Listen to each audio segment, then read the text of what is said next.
안녕하십니까. 매일 아침 조간신문의 주요 기사를 딱딱 풀어서 해석해보는 조간딱풀 10월 15일 목요일에 인사드립니다.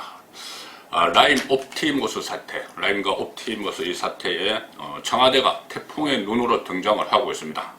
일단 어제 문재인 대통령이 청와대 참모들에게 수사에 협조를 하라 이렇게 지시를 했습니다. 그렇지만 청와대 관련한 새로운 의혹들 오늘 조간신문에서도 쏟아졌습니다. 일단 조선일보를 보시면 일면 사이드 톱에는 문 대통령이 수사에 협조하라는 지시를 했다. 그 기사가 사이드 톱이고, 그 다음에 하단 기사는 또 새로운 의혹입니다. 청와대를 둘러싼 새로운 의혹. 자, 사이드 톱 보시면 문 대통령 성역 없다. 라임 옵티머스 소사 청와대는 적극 협조하라. 이렇게 문재인 대통령이 참모들에게 지시를 했다는 기사가 나옵니다. 어제 제가 소개를 해드렸던 그 내용입니다. 그 전에 검찰이 이강세, 라임 사건 이강세 씨가 강기정 전 청와대 정무수석에게 5천만 원을 줬다. 그 관련해서 출입 기록과 CCTV를 제출을 해달라고 청와대에 요청을 했는데 청와대가 거부를 했죠. 그래서 논란이 일어나는데 일단 성역 없이 수사를 해야 되고 그래서 협조를 해라 이렇게는 이야기를 했습니다. 그렇지만 이것이 과연 검찰의 수사 의지가 있는지 그 부분이 가장 기본이기 때문에 그 문제는 앞으로 어떻게 전개될지 두고 봐야 되는데, 일단 청와대와 관련한 새로운 의혹들 조선일보 하단에 보시면은 라임 돈줄 김봉현 나는 청와대 민정수석 정무수석 라인을 타고 있다 이렇게 이야기합니다. 이것이 들리는 말이 아니고 문자 메시지로 확인이 된 겁니다. 문자 메시지. 김봉현 씨와 측근이 나눈 문자 메시지가 얼마 전에 하나 공개가 된 것이 있죠. 그때 문자 메시지를 보면은 그런 이야기들이 나옵니다. 일을 처리할 때 나는 형은 나는 동생처럼 하는 그 사람 같습니다. 형은 일 처리할 때 경비 아끼는 사람이 아니다. 청와대 민정실 금감원 다 내 사람이다. 그렇게 이야기한 것이 보도가 됐죠. 그런데 그 문자에 이어서 오늘 다시 이 사람과 했던 문자 메시지가 보도가 다시 된 겁니다. 거기 보면은 이런 말이 나옵니다. 김봉현 씨가 장 후배인 지인에게 작년 6월 5일에 이렇게 이야기합니다. 문자를 이렇게 보냅니다. 형은 제일 높은 사람들하고만 선을 댄다. 나는 제일 높은 사람들하고만 선을 댄다. 청와대 민정수석, 정무수석 라인을 타고 있다. 이렇게 문자 메시지를 보냈습니다. 청와대 당시 정무수석은 강기정 5천만 원을 라임에서 받았다는 의혹에는 강기정, 민정수석은 조국입니다. 자, 이 두 사람이 나는 민정정무수석 라인을 타고 있다. 민정수석, 정무수석과 다 이렇게 잘 알고 지낸다. 그 말이겠죠. 그리고 그 당시에 청와대 경제수석실에 근무하던 행정관급이 있었는데 그 행정관급에 대해서 이 지인이 물어보니까 이렇게 이야기합니다. 그 행정관은 내 친구야. 걔도 도와주긴 해도 다른 일이고 형은 필요한 거기서 제일 높은 사람들하고만 선을 대니까 그렇게 알고, 자, 이렇게 이야기했습니다. 그러면서 민정수석, 정무수석 라인을 타고 있다. 자, 이렇게 이야기한 겁니다. 자, 조국 씨는 여기에 대해서 부인을 했다고 하는데 그것은 앞으로 검찰 수사를 해봐야 확실해지는 대목이겠죠. 자, 그리고 또 이 대목에서 하나 좀 생각해봐야 될 것이, 김봉현은 이 청와대 민정정무수석 라인을 타고 있다, 조국 강기정 라인을 타고 있다 이렇게 이야기하면서 왜 법정에서 정인으로 나와서 내가 이강세를 시켜서 강기정에게 5천만 원을 건넸다 이 진술을 했을까요? 지금 정가에서 나오는 이야기는 그것은 아마 경고 메시지일 것이다. 강기정 외에 다른 사람들도 비슷한 정권 주변의 사람들 혹은 그 윗선도 나에게 로비를 받았지 않느냐. 그런데 나를 이렇게 자꾸 수사를 해서 올가매고 구속을 시키고 하면, 나를 더 이상 벼랑 끝으로 몰면 나도 터뜨린다. 이런 메시지가 아닌가. 갑자기 5천만 원을 정무수석에게 줬다는 진술을 법정에서 하니 그런 해석까지 지금 나오는 상황입니다. 그리고 또 다른 의혹들, 청와대를 둘러싼 의혹들도 또 나왔는데 중앙일보도 청와대 민정수석실 의혹을 제기한 기사를 내보냈습니다. 여기도 민정수석실, 조국의 민정수석실입니다. 자, 무슨 내용이냐면 윤석호, 옵티머스 이사죠. 이거 공범입니다. 윤석호가 청와대 아내를 통해서 사퇴를 맡겼다고 했다. 자, 청와대 민정수석실에 근무하던 아내 이진아 씨, 제가 어제 보도를 해드렸습니다. 이진아 씨를 통해서 청와대 민정수석실은 금융당국, 금감원 금융위원회도 다 이렇게 감시하는 그런 곳입니다. 거기서 근무하는 행정관으로 근무하는 아내를 통해서 이 문제를 옵티머스 사태를 맡겠다고 했다 이 이야기입니다. 이 검찰과 법조계에서 나온 이야기들인데요. 옵티머스의 작업 압박이 시작되던 4월에 그 윤석호 씨가 다른 경영진들에게 청와대에 있는 아내에게 얘기해 사태를 막아보겠다 이런 취지의 이야기를 했다고 합니다. 자, 여기서 또 하나 의문점이 드는 것은 청와대 행정관이면은 비서실장, 수석비서관, 비서관, 선임행정관, 그 밑 행정관입니다. 한 상급 정도 되죠. 그런데 어떻게 행정관이 선에서 이런 큰 사태를 맡겠다고 했을까? 그 열쇠를 풀기 위해서는 이진아 씨가 어떤 인물인지를 좀 알아볼 필요가 있겠죠. 행정관 선에서 혼자서는 하지 못하지만 그 행정관이 그 윗선과 다 연결이 되어 있고 이런 부탁을 할 수 있는 그런 관계라면은 가능할 수도 있겠죠. 조직적으로 다 들어가서 할 수가 있겠죠. 자, 그래서 이진아 씨가 어떤 인물인지 빨리 살펴보겠습니다. 일단 국민일보 5면을 보시면은 옵티머스의 핵으로 부상한 이모 전 행정관의 핵으로 부상했는데 옵티머스의 주범인 김재현이 내가 꽂았다 뭐 이렇게 이야기를 한다고 합니다. 내가 꽂았다. 주변에 그렇게 자랑을 하고 다닌다고 합니다. 본인이 꽂았다는 것은 그만큼 썰모가 있기 때문에 자기가 청와대에 밀어넣었다는 이야기죠. 청와대 근무 전에 옵티머스 관계사 사회이사를 했고 여러 가지 입성 배경이 있는데, 자, 중앙일보 3면 보시면 옵티머스 사건 연루 의혹 이모 전 청와대 행정관은 누구? 이렇게 지금 이진아 씨에게 언론이 초점을 맞추기 시작을 합니다. 청와대에 어떻게 들어갔을까? 그리고 청와대에서 옵티머스의 방어막 역할을 한 것 아닐까? 금감원의 모든 옵티머스에 대한 감시 정보를 실시간 전달한 것 아닐까? 자, 국정은 지금 감금 사건이 있었죠. 2014년 대선 때, 2012년 대선 이후에 2013년에 그 사건으로 강기정 당시 국회의원, 지금 청와대 정무수석, 전 청와대 정무수석 5천만 원 받았다는, 그리고 김현 전 민주당 의원이 기소가 됐습니다. 그때 변호인이 이진아 변호사입니다. 이진아 변호사와 또 한 명의 변호인이 지금 청와대 민정비서관으로 있는 이광철입니다. 이광철 민정비서관입니다. 그리고 문재인 대통령이 민주당 대표를 지내던 시절에 새정치민주연합, 지금 더불어민주당이죠. 거기 당무감사원에서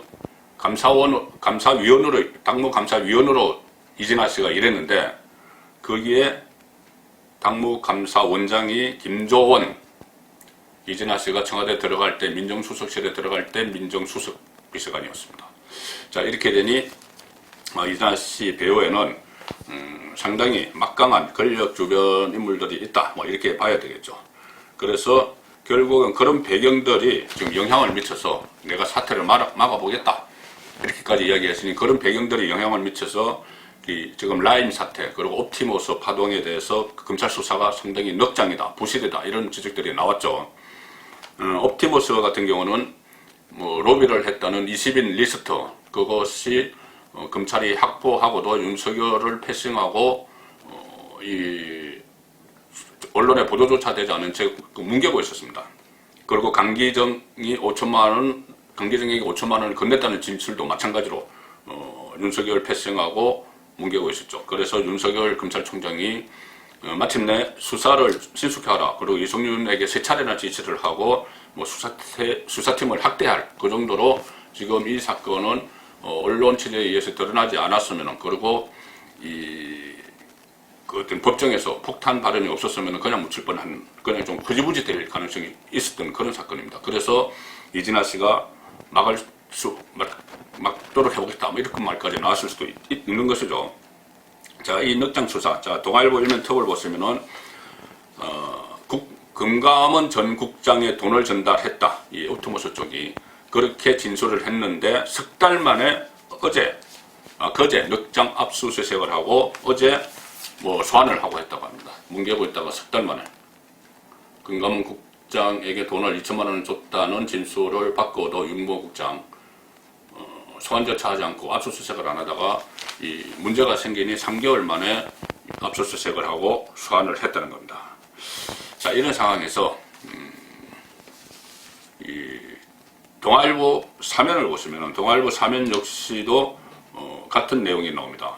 동아일보 사면은 윤석열이 수사 의지를 지금 보이기 시작했죠. 보이기 시작했지만은 이성윤 서울중앙지검장과 추미애 법무부 장관이 이것을 그 자리에 그대로 있는 한 과연 수사가 제대로 이루어질 수 있을지 이것이 관건입니다.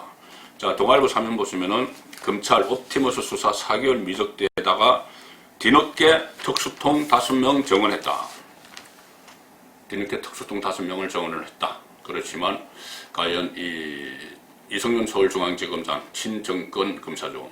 다 중앙에 버티고 있고 그 뒤에 추미애 법무부 장관이 있는데 이 특수통 5명을 정원을 했어도 수사가 제대로 되겠느냐 이런 이야기들이 지금 나오고 있습니다. 아직은 좀 더 진전 상황을 봐야 되겠지만, 그래서 국정농단을 수사했던 또 다스를 담당했던 검사들을 투입했다.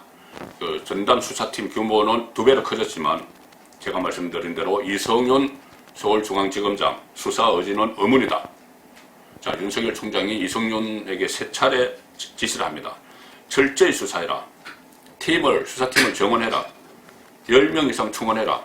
이렇게 3차례 지시를 하니 일단 충원은 했지만 앞으로 이것이 서울중앙지검장 또 법무부 장관 선에서 이것을 축소할 가능성이 있습니다. 그래서 이 검찰 주변에서 나오는 이야기는 이런 이야기가 나옵니다. 서울중앙지검의 옵티머스 수사가 제대로 이루어지지 않을 경우 검찰총장이 직접 책임지는 메모드급 특별수사단 출범을 예고한 마지막 경고 같다. 자, 3번이나 이렇게 이성윤 서울중앙지검장에게 윤석열 총장이 지시한 것은 명분을 쌓는 과정이라는 것이죠. 자, 서울중앙지검이 수사 부진하면은 특별수사단, 검찰총장 직속의 특별수사단을 출범시키겠다. 이렇게 예고한 마지막 경고라는 이야기입니다. 자, 이 문제는 지켜봐야 되는 문제입니다. 이 특별수사단을 만들기 위해서는 그전에는 검찰총장의 정결사항이 있는데 지금은 법무부 장관, 추미애의 승인을 받아야 됩니다. 자, 그래서 이 문제는 여론이 어떻게 흘러나에 따라서 상당히 수사 방향이 갈라질 수가 있는 그런 문제가 됐죠. 오늘 조간신문에서 주로 이제 라임, 옵티머스 사태를 다뤄드리고 있는데 약 하나의 좀 이상한 그 방향을 하나 지금 발견을 합니다. 제가 보면은 가령 진보 언론, 지금까지 제가 쭉 보여드렸던 주로 보수 성향의 언론이죠. 진보 성향의 언론들도 결국은 어제까지는 상당히 이 라임 옵티머스 사태에 대해서 문제점을 지적하고 단독 기사도 막 내고 쏟아냈습니다.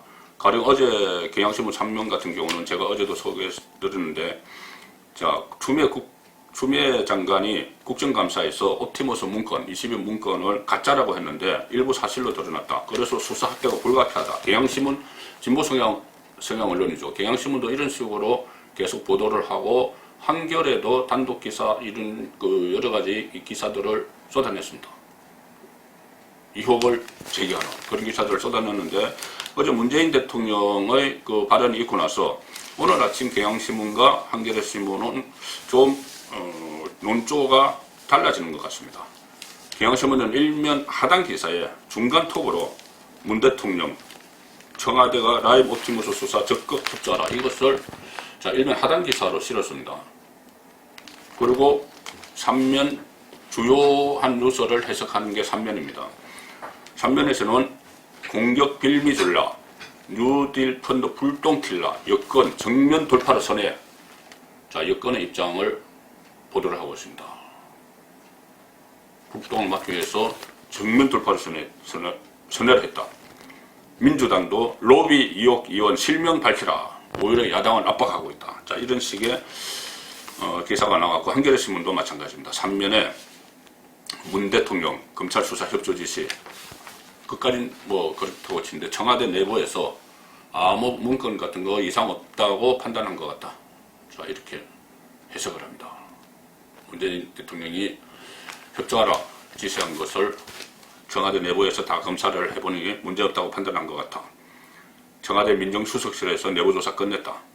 그래서 옵티머스 게이트 가능성 적다.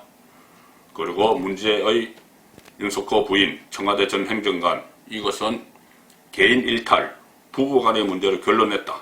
시간 끌수록 야당의 공세 대상이 된다. 자, 이런 식으로 뭔가 이 범진보 쪽에서 이 문제, 라임 옵티머스 사태가 정권의 치명상을, 임기 말에 들어가는 정권의 치명상을 입힐 수 있고, 또 서울시장과 부산시장 보궐선거가 다가오고 있죠. 그리고 그 이후에 11개월 있으면은 대통령 선거, 또 그 3개월 있으면 지방선거, 이렇게 쭉 이어지기 때문에 아마 이 문제에 대해서 어떤 공감대를 좀 형성해 가는 것 같습니다. 자, 그 상황에서 과연 지금 검사들이 청문이 돼서도 제대로 수사를 할 수 있을까? 자, 오늘 제가 한국일보에 난 기사 하나를 보여드리면서 의무를 한번 짚어보겠습니다. 오늘 한국일보 기사에 어제 제가 잠깐 소개해드린 한동훈 검사장 또 자천됐죠. 1월 부산, 6월 용인, 10월 진천, 올해만 3번째 밀려난 한동훈. 자, 반부패 강력부장, 대검에 있을 때 반부패 강력부장으로 살아있는 권력을 수사를 했죠. 그러다 추미애 장관이 들어서면서 1월 달에 부산고검 차장검사로 자천이 됐습니다. 그러다 또 6월 달에는 법무연수원, 용인에 있는 법무연수원으로 또 쫓겨났죠. 그런데 최근에 추미애 장관을 좀 비판을 했습니다. 어떻게 추미애 장관을 비판을 하고 나를 국정감사 정인으로 채택하면 국회에 출석해서 관련 의혹들을 다 해명하겠다, 이렇게 이야기를 했습니다. 왜 정진웅 검사, 그 부장검사와의 난투극 이런 것은 제대로 안 하느냐, 이런 이야기였죠. 그렇게 쓴소리를 하고 나서 바로 다음날 진천에 있는 법무연수원 분원으로 다시 쫓겨났습니다. 그래서 일부러 먼 곳으로 보복했다, 이런 뒷말이 나오고 있습니다. 이 상황에서 생각해 볼 수 있는 것이, 자, 지금 라임과 옵티머스 수사에 투입된 검사들도 이 살아있는 권력 주변을 수사를 하는 것이죠. 한동훈도 윤석열과 같이 살아있는 권력 수사를 하다가 이렇게 1년에 3번째 밀려났습니다. 올해만 3번째 밀려났습니다. 1년도 안 되는 기간이죠. 그러니 이 라임과 옵티머스 수사 검사들도 수 털리면 한동훈처럼 될 수 있다, 그런 메시지로 해석하는 것은 너무 과한 것일지는 모르겠지만 지금 전반적인 분위기가 그렇게 갈 수도 있을 것 같습니다. 조간 딱 풀렸습니다.